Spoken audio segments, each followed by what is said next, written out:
Our program tonight is called Pearl Harbor Remembered. And Edwin Bud Nakasone is a retired colonel in the Army of the United States, witnessed the attacks on our military bases on December 7th of 1941. He dramatizes the attack by portraying a Japanese Zero pilot of the Imperial Japanese Navy and also relate to the planning, the leaders, like Admiral Yamamoto and Admiral Nagumo. I'm going to mess these names up, so I'm not going to even try, I think. Edwin will also give a personal history of the experiences of December 7th, the results of the attack, and what Pearl Harbor meant to Americans, in particular to the Japanese Americans. He's a graduate of the U.S. Army's Military Intelligence Service, Language School, today's Defense Language Institute at the Presidio of Monterey. He served as a student of the Japanese language here at Fort Snelling during the 1945 and 1946, and then was sent as a linguist to the occupation of Japan from 1948 to 1946 to 1948. Edwin is a University of Minnesota graduate and interestingly served in the U.S. Navy by teaching history and government on combat troops in deployment. He is Professor Empress of having taught for 33 years at Century College at White Bear Lake, Minnesota. Ladies and gentlemen, our speaker, Captain Masanobu Nakasone of the Imperial Japanese Navy, retired. Please give him a good welcome.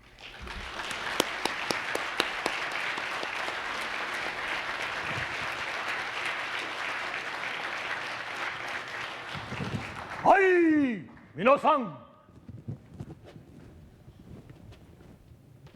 こんばんは。実は中曽根大佐だ。よくいらっしゃいまして、どうもありがとうございます。That's all the Japanese I'll speak to you right now. I'm going to go into the favorite language, and this is in honor of all veterans, especially those from Owatonna area. I have some friends in this area here too. Let me tell you about my remembrance of Pearl Harbor. Let me tell you about what the Japanese went through to be successful in the attack on Pearl Harbor. In order to understand the Japanese thinking and the Japanese way of doing things, one must keep in mind the samurai, bushido heritage of the Japanese culture. It is a sad thing to be recalling the fact that as early as 1590s, 1595, 97, 98, they were conquering Korea already. And then going on through the ages, we get down to the area of 1895, 4 and 5. They went against China and beat China and got Taiwan and the Pescadores as a prize of that war. And recall that by 1904-05, they had gone to war against the Russian imperial faction and won on that. And then after that, by 1910, they had conquered Korea completely and made Korea a colony of Japan. And then keep on going, 1931, you have Japanese going into Manchuria, by 1937 into China, and that lasted until 1945 when they finally lost the war. But let's get back to Pearl Harbor. The man who was the planner, the man who brought about this whole attack, was a gentleman that we all have heard about, and his name is Admiral Isoroku Yamamoto. Yamamoto was head of the combined fleet of Japan at that time. He well knew the American presence, American background, because he spent 2 tours of duty in America and had even gone through college over in Harvard University. All right? And he realized that this man is a guy that said, we've got to be able to beat America in order to be able to conquer the whole area of the Southeast area where they would have oil, copper, tin, lead, tea, foods, rice, and so on. And so he said, we have to do this by going against America. And then he made up a plan. This is 10 months before the attack on Pearl Harbor, December 7, 1941, 10 months before. He calls in his assistant and Vice Admiral Takejiro Onishi. Here is Admiral Onishi. All of you know about the kamikazes. Well, Admiral Onishi was the one that started the kamikaze idea in the fading times of the war, 1944 on. All right? And so he calls in Admiral Onishi. Onishi, Shinjuan Gogeki wa dou deshou ka? What do you think about an attack on the Japanese on Pearl Harbor? And Admiral Onishi was dumbfounded. He never figured on this. He said, Sa. He said, I will have a man plan for you. And he called in the next man, and he suggested this man who was very crucial to the whole idea of having attack on Pearl Harbor. And he was Vice Admiral Chuichi Nagumo. Now, Nagumo is interesting in this fact. Even though he was chosen to be the leader of the fleet, 31 ships going on from Japan on to Pearl Harbor, he was a battleship surface commander. He was not an air commander. And this goes against him for a little bit. But anyway, Nagumo says, I will take command. Now he was taking command because he had the seniority. In those days, in the Japanese military, seniority counts. And so even though he had less experience, and no air experience, he was chosen as being the head of the Japanese fleet going on to Pearl Harbor. But then Takejiro Onishi, Admiral Onishi, and Nagumo said, let's have a planner, one who can be a good planner. And they chose this man here, Commander Minoru Genda. Now Genda is fantastic in the sense that even though he was but a commander at that time, he was the one who said, when he was called in by Yamamoto, Genda, come. And he says, what do you think about an attack on Pearl Harbor? And Genda was dumbfounded. He never thought about this as an attack. He said, Sa. He said, yes, Pearl Harbor, Shinjuan ryo. And he said, I shall study it. I shall come back and report to you. Well, within a month, he comes back and he says to Admiral Yamamoto, very difficult, but possible, can do. And so he becomes the planner of the whole thing. More about him as we go along the talk and their planning. Now, Genda he's a Naval Academy graduate, and he said, I know exactly the man to lead the whole air fleet going in. He was an air commander. He had more than 2,000 hours of combat flying over China. And the next man he suggested would be Commander Fuchida. And this is Commander Fuchida. All right? Very interesting man. Very, very interesting man. But he is a person who had 3,000 hours of combat flying over China. He trained us. He was the one that showed us how to do skip diving, how to bomb, how to go and have dogfights, how to have high-level bombing, how to go air torpedo against the Navy of America. We'll talk more about him as we go along. Now, Genda felt that he needed to have ideas, not only ideas, but also latest information about Pearl Harbor. He needed intelligence. And so, he is the next man that you will come across. Ensign Takeo Yoshikawa. Now, how interesting. He's just but an ensign. But he was a Naval Academy graduate too. Number one, as a matter of fact, in the Etajima near Hiroshima Naval Academy. But his eyes failed him. And so he was no longer able to stay in the active Navy. So they put him into the reserves. And as in the reserves, because he could not fly anymore, they put him in intelligence. And this man studied all forms of American background. And now he was chosen. He was sent and came in as early as March 1941. And he got off and he was greeted by the Consul General of Hawaii. And the Consul General said, Nagao Kita was his name, said, let me take you to the consulate. He brought him to the consulate in Honolulu, New Honor Avenue. He introduces this man here as Mr. Morimura.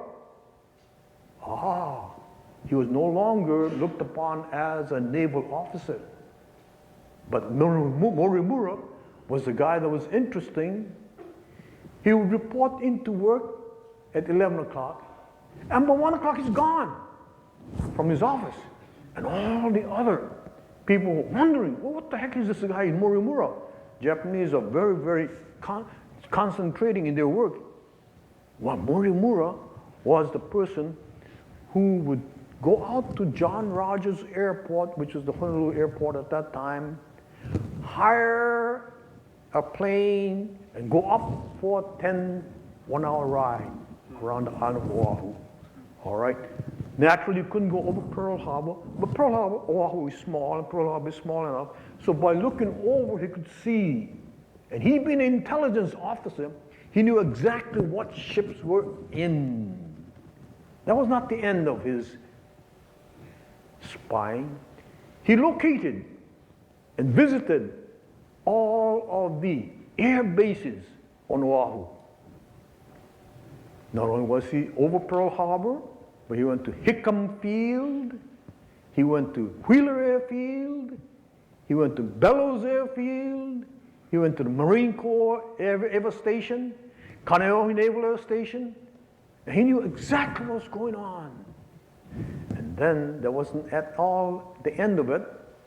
He would go and visit the Pearl Harbor Officers Club. Knock on the door, he said, me, he sees the manager, me Filipino, me want job. And the man would say, the boss would say, well, can you bartend? Oh, never mind, I know you can't. He said, well, you go, yes, you go, and you wop up the tables and picks up the ashtrays and clean it up. You can do that. And of course, this man, Morimura, was so happy. He said, yes, yes, I can. And as he did so, Washington, he had his ears open all the time. Because he noted, he knew the American officers, after one drink, the tongues would go clackety-clack, clackety-clack. And so, he would know what ships were coming in. He would listen to all the radio broadcasts, the newspaper, of the weather situation. Then he would go back after, in the evening, and radio in his diplomatic code back to Washington. So, Commander Genda had up-to-the-minute information, but that was not the end. Now, according to Genda's planning and according to Isoroku Yamamoto's planning, it was the matter of having torpedoes go in with midget submarines. Midget submarines are no more than 72 feet long, okay? And 45 tons. And these were being trained near Hiroshima, all right? So Genda had to find out what is the channel going into Pearl Harbor, how deep was it, what kind of consistency of the bottom would be. He didn't want the submarines to be scraping on rocks and crags.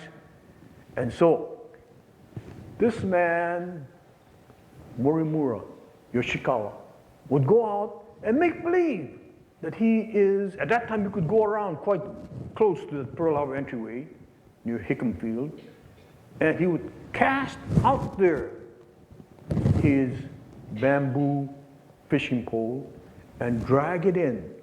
He would have some sort of an idea how deep that channel was. He said, it's deep enough for submarines to go through. He would know where the submarine nets were too, all right?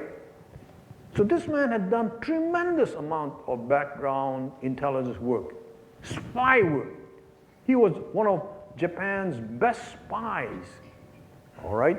Then also, he would make believe that he was a drunken man in stupor in the area above Pearl Harbor, a mile or two away, in a place where there was a Japanese restaurant. He would look and make believe he was drunk all the time. After many times of doing that, the man in charge would say, leave Morimura alone, he'll be all right. Let him stay. In the morning he will go out and he will be all right. I don't want him to be a danger on the road. And as a result, as soon as 5 o'clock came, he had binoculars, whipped it out, and he was viewing what was going on down in Pearl Harbor. This was the kind of man this man Yoshikawa was. A word about him, what happened to him after the war? Knowing full well that MacArthur would be going after him because of all the spy work he had done for the Pearl Harbor debacle, he went up into the Japanese mountains and stayed 4 years up there, and he was looked upon as being a hermit up in there. Nobody would do anything for him.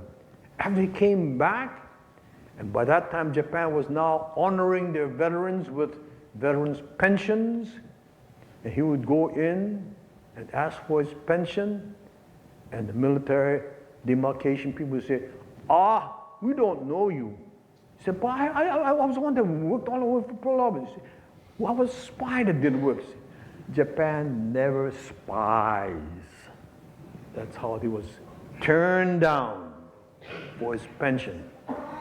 And it was his wife was an insurance person who kept him going and had him alive for quite a long time. He died in the 80s. Okay? So, this is the kind of planning that they did. This is the kind of training that they did, hour after hour. Okay? Now, let me talk to you about Fuchida. Fuchida, that we saw up there, you saw him with Billy. He came to be friends with Billy Graham. And would you know that this man who led the Pearl Harbor attack studied with Billy Graham and became a missionary and spent more than 16 years in America as a missionary, here in America. How interesting, isn't it? All right. So, let me go back and talk about what the planning was as far as Isoroku Yamamoto's group would be. Now, Yamamoto would train all these people under Admiral Nagumo and so on, and then he had the ships, 31 ships, leave the area around Hiroshima, Kure, and go out. And then he left. Yamamoto had all the radio broadcasters and the telegraphers on board ships stay at Kure, stay at Hiroshima, and keep on working. He knew that the American signal people were listening to all of this, and they would have the telltale signals, and they would feel, the ships of Japanese fleet are still in Hiroshima area. All right. In the meantime, he had gone north with his 31 ships. But before he left the Hiroshima area, Everybody was in, this is December, yeah, November, this is November, okay? They were in summer uniform originally. And everybody thought, wow, we're gonna go out against the Philippines, all right? But as soon as it cleared Japan, they turned northwards. And they were told to change into winter uniform. And so the crew and all the airplane pilots and so on said, not Philippines, Alaska. We're going to Alaska, okay? Now, this is now in November. But November 15, they leave the area of the Kuril Islands, which are now under the Russians. And they leave that area and headed on a easterly track going towards America, but all on the northerly area, okay? Then on the 3rd of December, they call all the pilots down. There's 6 aircraft carriers now, okay? Akagi was the main one, Kaga, Shoho, and others. I got them. It's in the back of my mind, but they'll come back, okay. And so, remember, I was a kid at that time. I was a kid of 14 years of age, okay? So what am I now, okay? See, because of that, all right, we have these ships going out, all right? And on December 3rd, they open up the 3-dimensional maps. The pilots were amazed to see Pearl Harbor, Oahu. They said, Shinjuanda. Okay, that means Pearl Harbor. And they were overjoyed because they're now going to hit a main base there. All right? And then on the 3rd of December, Admiral Chuichi Nagumo opened up his secret orders. And the secret orders from Admiral Yamamoto said, if you are observed by the Americans by the 5th of December, you return home. If on the 6th of December you are observed, you, Admiral Nagumo, must make up your mind. On the 7th of December, you have no choice. You attack, okay? So that's the way it was. Now, let me go to the night of 6th of December. So all the pilots have their beautiful hot shower bath. And they're all dressed up in their Class A uniform, all in whites, all right? Then they came down and they went into the captain's room area, and they noted a table with the captain and with the executive officer and the staff over there, and all the other tables being filled with all kinds of goodies, and they all had a sakezuki. In other words, a little drinking cup. And so with that, the captain would say, Tenoeka Banzai! And they all went Banzai. Oh, I missed one thing. When they went down, remember I told you they were all dressed in white, beautiful formation. All right. Even down to the skivvies, they had to be in white. Because Japan believed that white is purity. And so, they did not have anyone coming up with underwear such as this.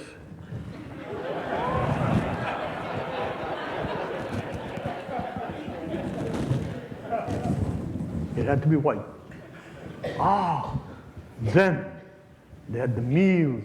And the meals were fantastic. First time they have steak, rice, potatoes, vegetables, all kinds of goodies. And then they had ice cream. Well, ice cream was something that was not very common in those days in Japan. And this was a tremendous feast. That night, same night, after they went back to their area, and they all had their bath before they go to bed, they wrote down, "Dear mother, dear sweetheart, this is what I'm going to be doing tomorrow," and so on. "Please think kindly of me." And then they would sign off, "Tomorrow is my day." And then they would fold the letter, not from bottom to top like we do, but from corner to corner, a la the Japanese style. And put it in an envelope and put it the name and address on that and leave it for the person to pick up the following day. Okay? Now, clang, clang, clang! What happens? 5:30 in the morning, they're up, have a short breakfast. By 6 o'clock, they're on the way on the runway, aircraft, all right? And they take off on that time, okay? And this is by 6:30, they're off in the air. And so by 7:30, they hit that area called Pearl Harbor. 7:55 is when the first bombs go off, okay? And so with this, our losses were fantastically high, as you well know. Now, unknowingly or foolishly, what happened was this. The Army commander, for instance, over in Hickam Field and in Wheeler Field, they had all our planes lined up in a small area. Why? Because he did not trust the Japanese Americans there. He thought they would become spies. And so rather than have them off in bunkers like that and be sabotaged, he would have them all together with one jeep, go all around, and economy personnel, and safeguard the planes that way. The pilots, when they came in, and remember the man who came in first was this man called Commander Fuchida, all right? Fuchida then saw what was going on over there, and he telegraphed back, radioed back, "Tora! Tora! Tora! Tiger, tiger, tiger.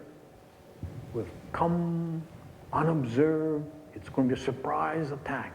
All right, and this, interestingly, went all the way back to Tokyo. Edwin Yamamoto heard that.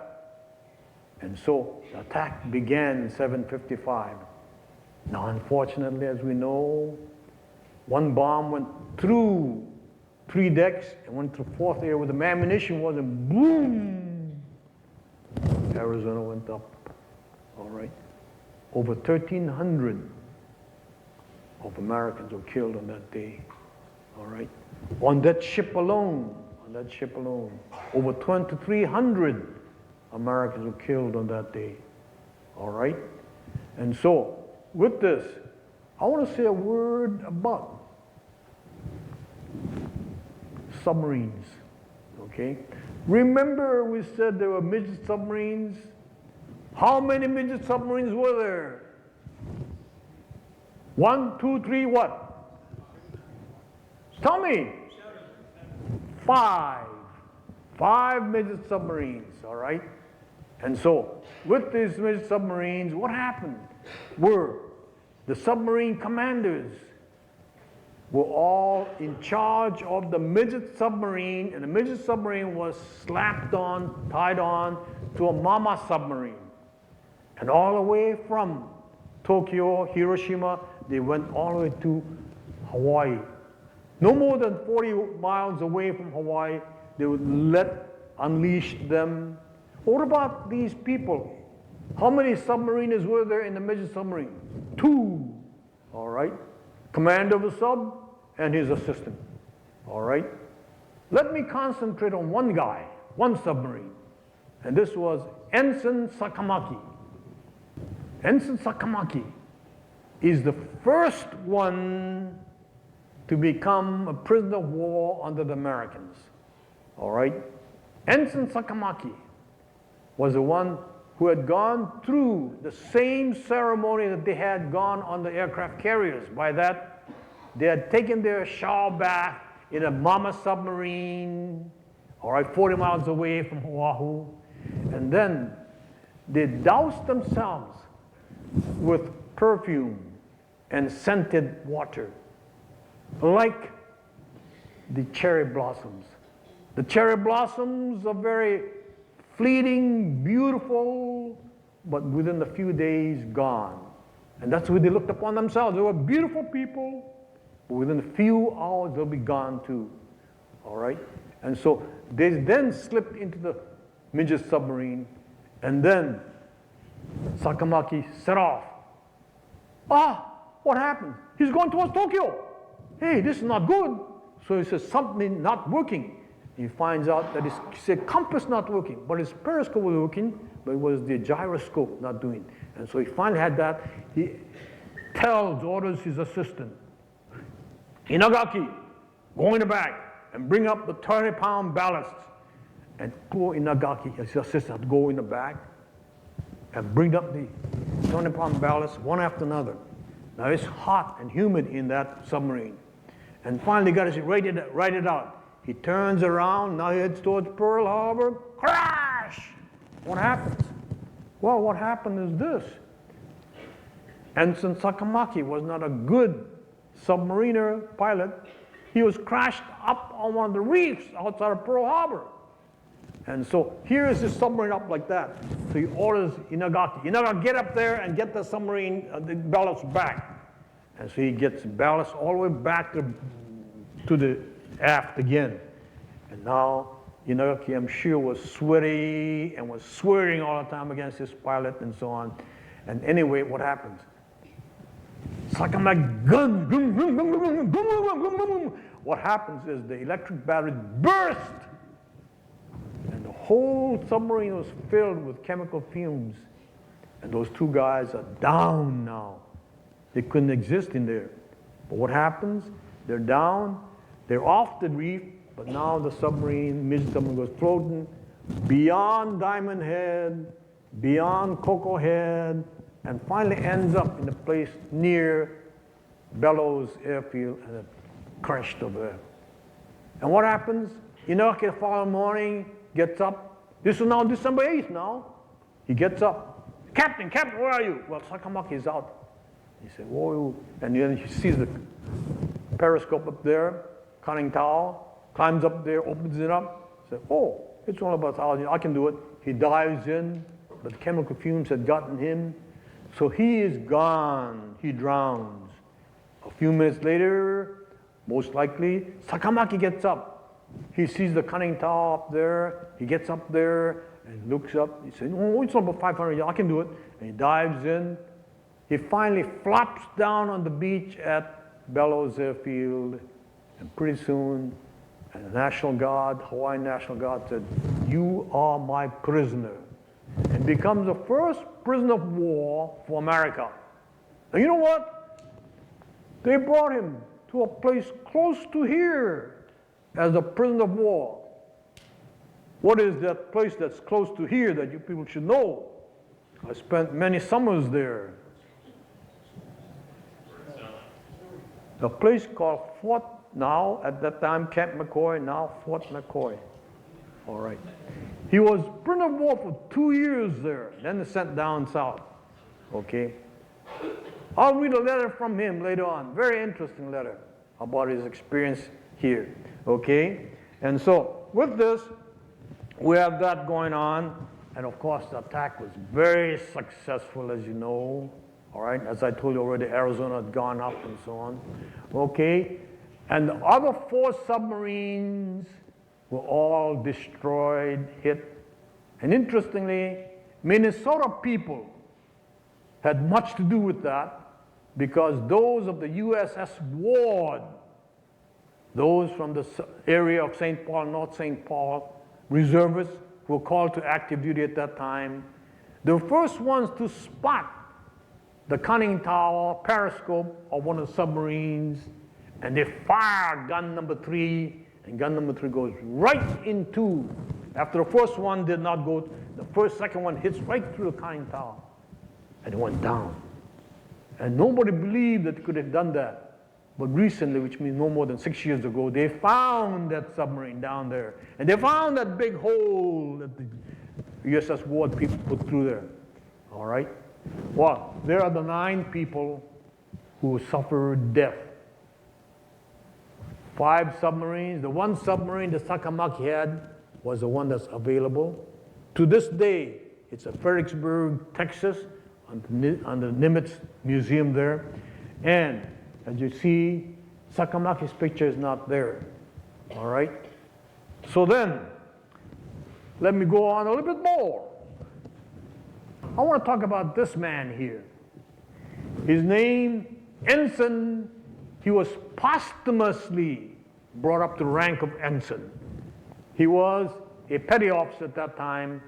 He was a Zero pilot who was in the second wave into Hawaii. And at that time, he got engaged in a dogfight, and he shot down one American pilot, he said.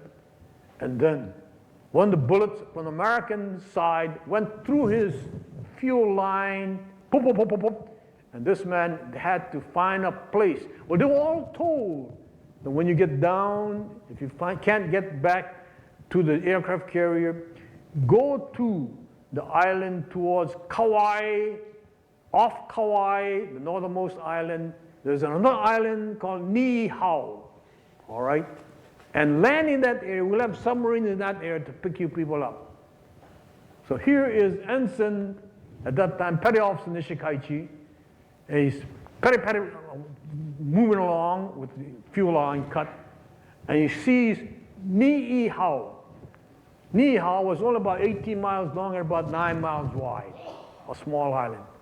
But yet, adequate enough for a pilot to land in that area. And Nishikaichi wanted to land on that area there. All he could see would be furrowed areas there. Now, Niihau was an interesting island. Why? Because they had only about 280 people, all of them of Hawaiian ancestry. And it was bought a long time ago in the 1860s, and it was part of a private person, and it was at this time that he kept the Hawaiians to look after their own language, their own culture, and so on. And so there were no newspapers from Honolulu or Hawaii. There were no radios there, of course no television at that time, all right? And they spoke Hawaiian only, all right? They wanted to be like the Hawaii of the 1860s and 80s, all right? So with this, he sees it, he lands there, boom, boom, boom, boom, but it was rough landing, and he hits his head on the cockpit, and pretty soon he's knocked unconscious. The Hawaiians did not know, naturally, of the war that was going on at that time, but they saw this plane coming in, they ran and they finally got up onto the wing, and they found the pilot was all knocked unconscious. They took his pistol and his charts and map and hid them away someplace. Knowing something was wrong, they wanted.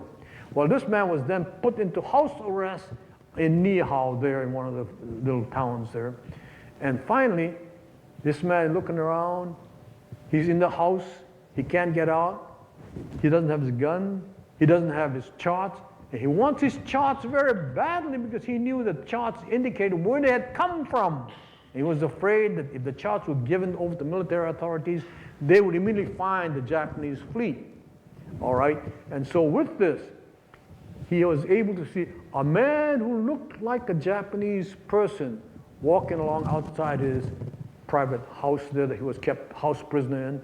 He says, "Anone, anone, haye, haye, nihonjin desu ka, nihonjin desu ka? Are you Japanese? Are you Japanese?"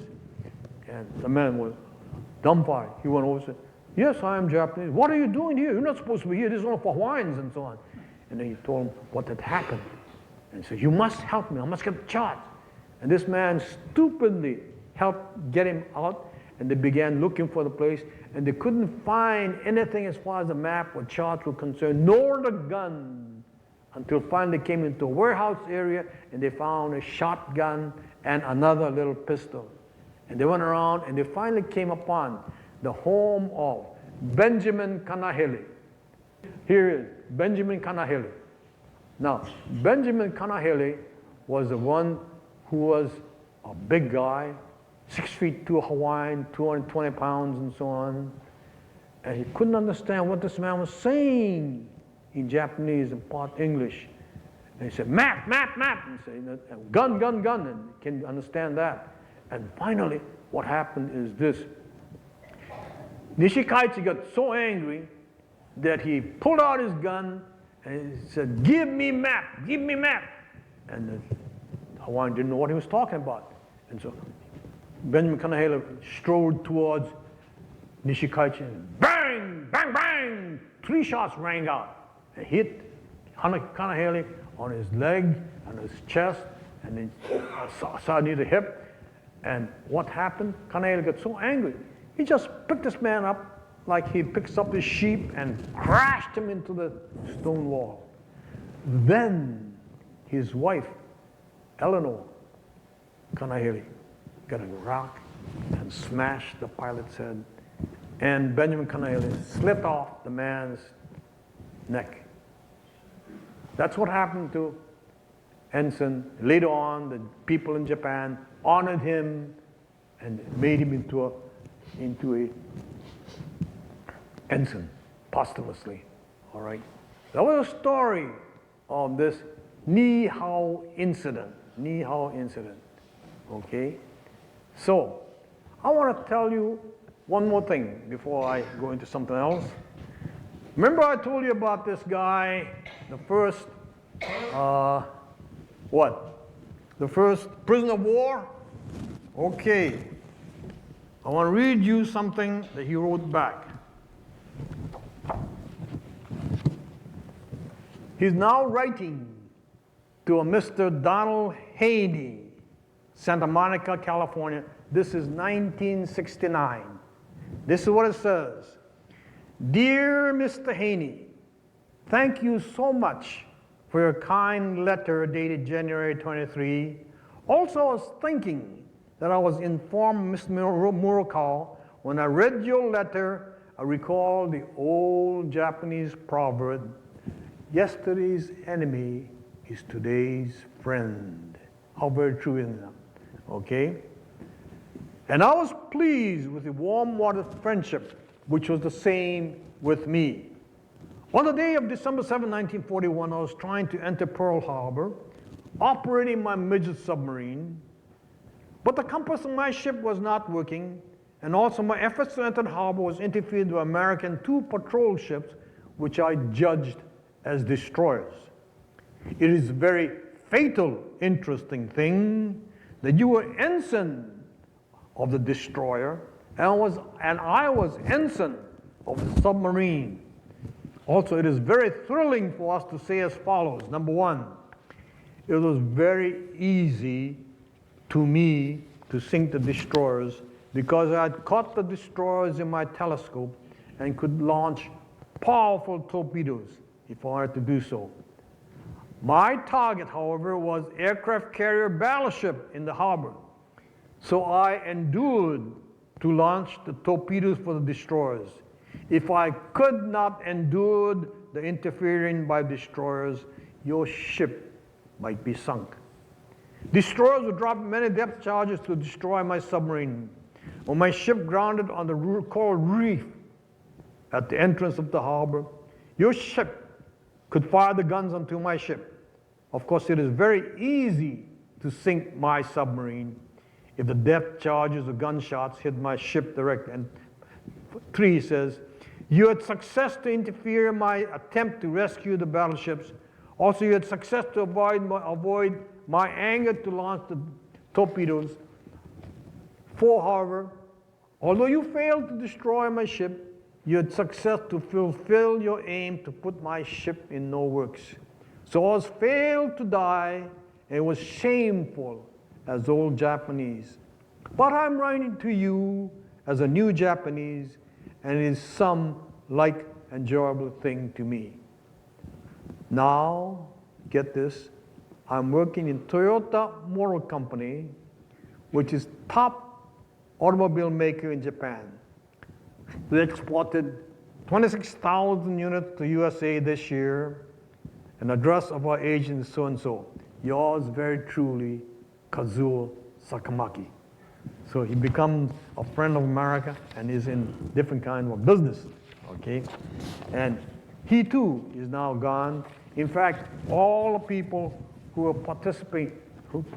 participants in this debacle, as I call it, of Pearl Harbor, are now gone. Okay? Okay. Let me just doff my outfit here for a moment, or part of my outfit, and let you know what I was doing as a 14-year-old kid.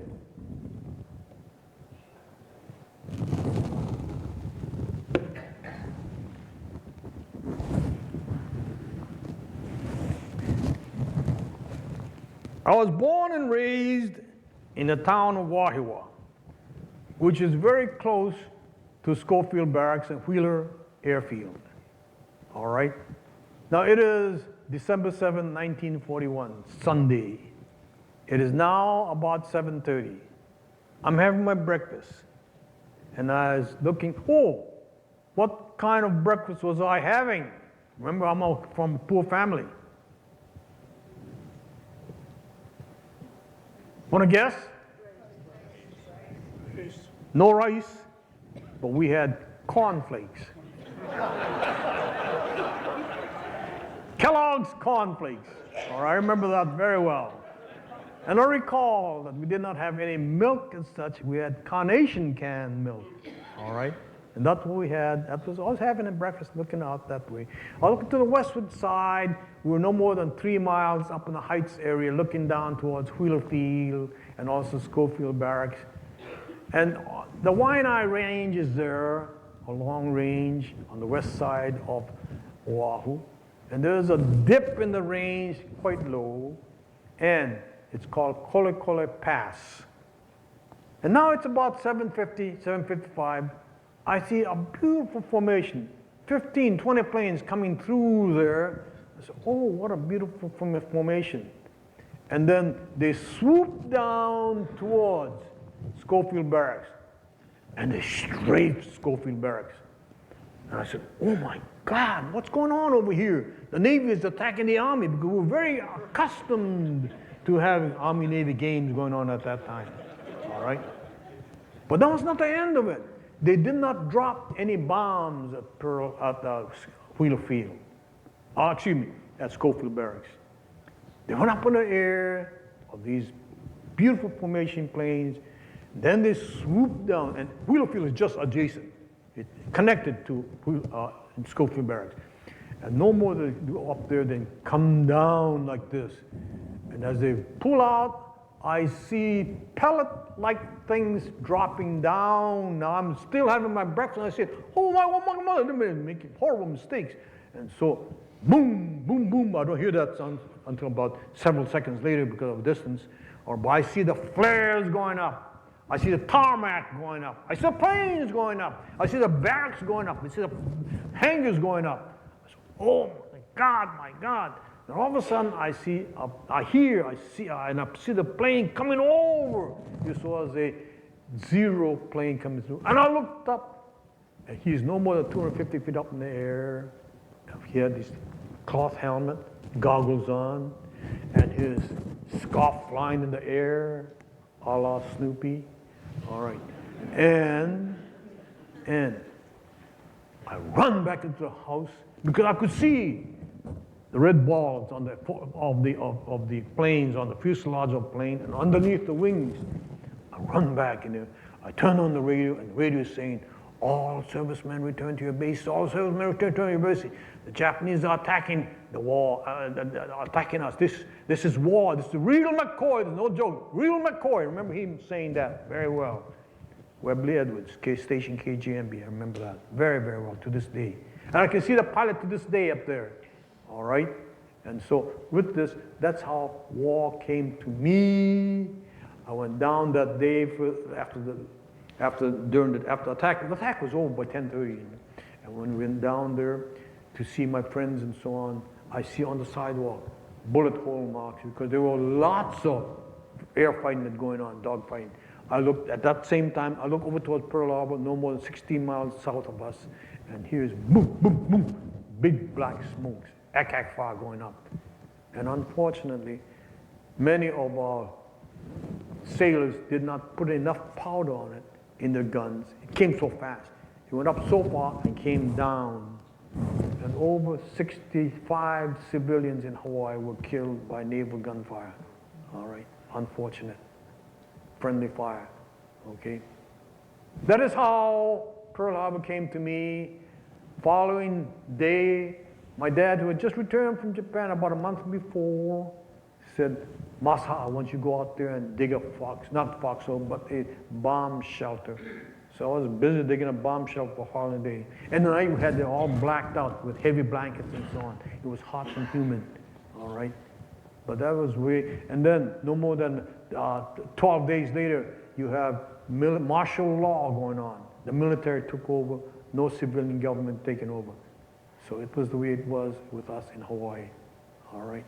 But people like me of Japanese ancestry, Nisei, were not incarcerated to a large degree as it was here in the mainland. Because in Hawaii, there were about 400,000 of us, whole population 400,000, and about 160,000 of them were of Japanese vintage. As a result, we formed the plurality of the population at that time. And we were the ones of Japanese ancestry who had all the skills as far as carpentry, plumbing, welding, painting, and all those things, all right? And so when the pressure built up against the commanding general at that time, Delosi Emmons, General Emmons, get these people, like in California, move them away. And of course, Delosi Emmons wisely said, no, I can't do that. I depend on these people to help defend and build up the defenses of Hawaii. And so we were not incarcerated. A few of those who were judged as being suspicious were put away in camps, first in jails and later on into Sand Island and later on into Honolulu camp, all right?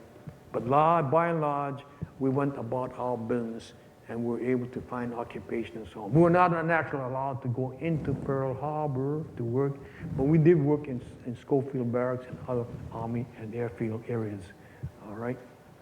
Okay, so I'm going to stop here and ask for questions. Are there any people who would like to ask questions?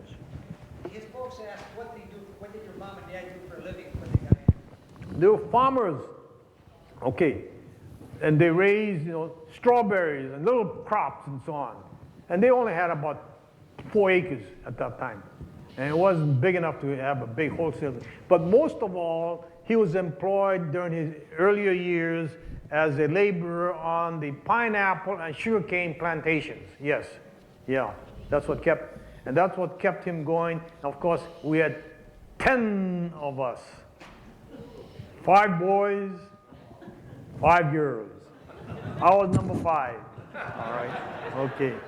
And of 10 of us, 7 are now surviving. I've lost a sister and 2 brothers. Yeah. So. When I took my basic training, I did that in Schofield Barracks. And they paid us with greenbacks with Hawaii wrote across there. I have one yet. I carried it all the way through Korea. I've talked to some people who are, what do you want to call them, collectors of stuff. But an attorney over in Wasika told me that when the Japanese attacked, the Americans were so afraid that they would take over Hawaii, and then they would get all of the money that was there, and the Americans would have to honor it.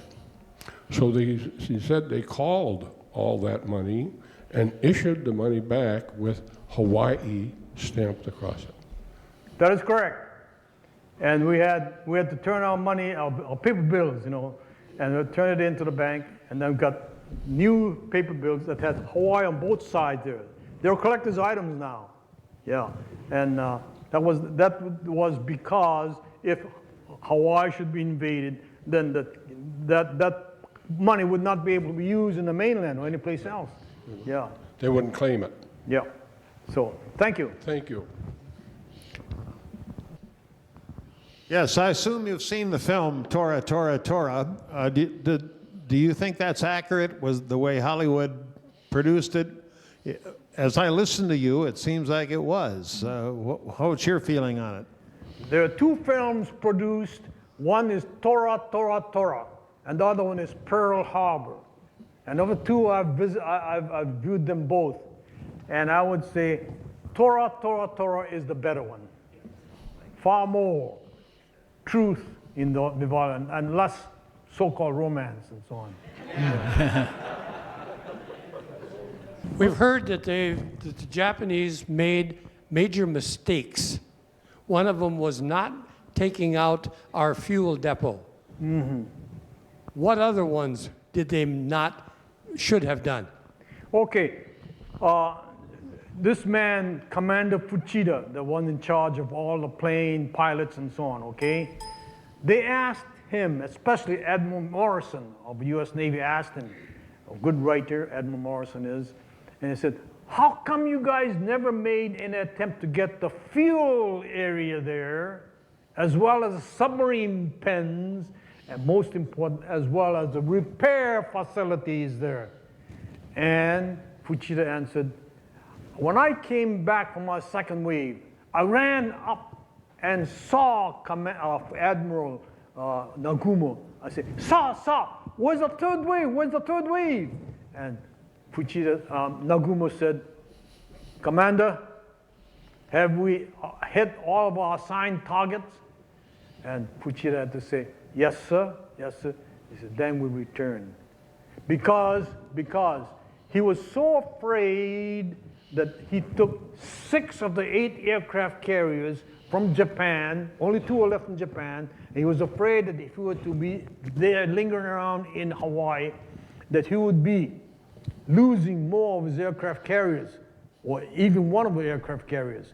And so with that, the Shoho, the Zuiho, the Shokaku, and Ryukaku, and Akagi and Kaga were all able to return back, all right? They did not go after the fuel dumps and the areas of the submarine pans. Submarine pans were so difficult to hit, all right? They were all covered.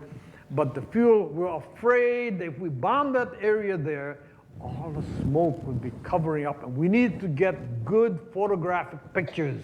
And we couldn't get those. But they did not go after the fuel area, the repair facilities there.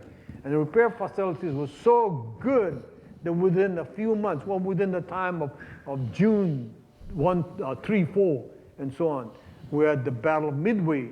And we were able to bring our ships up into that area and do battle against the ships going into the Battle of Midway, up into that area, okay? And so with that, the Japanese made a mistake in the sense that they did not get the fuel.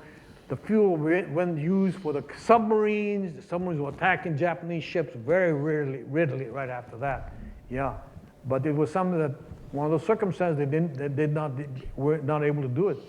So the Japanese were not able to do it, yeah.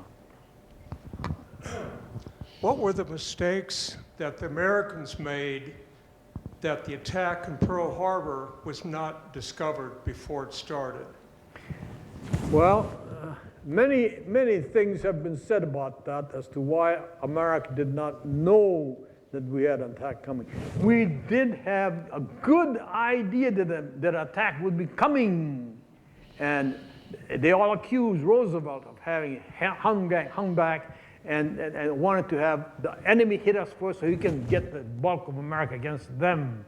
But as it turned out, he did not know that Roosevelt did not know that Pearl Harbor would be the attack area. Of course, we had a mismatch of various mistakes that we had made, you know, such as the radar operators were telephoning in to the Shaft headquarters, and we had so many planes coming in, you know, there must be some, and the radar chief back there in Fort Shaft said, oh, no, we have some aircraft, some B-17s coming in. Well, there were only 13 B-17. You were talking about more than 455 aircraft coming in. And so all these mistakes were made, and it's unfortunate it happened, one after the other. So, How many Japanese airplanes made it back to aircraft carriers? well, there were 6 aircraft carriers, as I said, and they launched 355 planes, yeah, in 2 waves, you know. First wave, 104, and another wave after that. And of course, Fujita wanted a 3rd wave that did not come, that he wasn't able to get going. So, How many made it back to the aircraft carrier? How many of the Japanese planes made it back to the aircraft carriers? all of them made back except about 29. And one of the 29 was this guy, Nishikaichi. Yeah. We really appreciate you coming. We have a good. Thank you.